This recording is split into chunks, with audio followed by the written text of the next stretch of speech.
박근혜 전 대통령이 재임 당시 받은 국정원 특활비의 일부를 뇌물로 봐야 한다고 대법원이 판단했습니다. 이로써 2심에서 징역 5년을 선고받은 박근혜 전 대통령의 형량이 더 늘어날 가능성이 생겼습니다. 김채린 기자입니다. 지난 7월 서울고등법원은 박 전 대통령이 재임 시절 국정원장들에게 받은 국정원 특활비 35억 원을 모두 뇌물로 볼 수 없다고 판단했습니다. 특활비를 대가성 있는 뇌물로 인식하지는 않았다는 겁니다. 하지만 대법원은 일부 판단을 달리했습니다. 이병호 전 국정원장이 2016년 9월 건넨 2억 원은 뇌물로 봐야 한다는 취지입니다.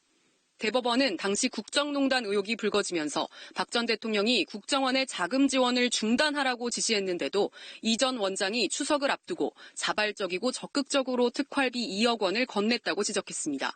이어 국정원장이 인사권자인 대통령에게 스스로 거액의 돈을 건넨 것은 대통령의 직무집행에 대해 공정성을 의심받기에 충분하다며 박 대통령이 이를 수수한 만큼 뇌물로 봐야 한다고 설명했습니다. 대법원은 나머지 특활비 수수액 33억 원에 대해서는 뇌물이 아니라는 원심 판단을 유지했습니다. 박 전 대통령이 국정원장들과 공모해 특활비 횡령에 가담한 뒤 그 돈을 내부적으로 분배받은 것에 불과하다는 판단입니다.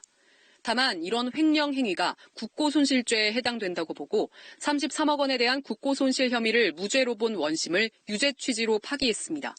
국정원장은 국고손실죄의 책임을 지는 회계 관계직원 신분에 있다고 판단하면서 공범인 박 전 대통령에게도 죄가 인정된다고 본 겁니다.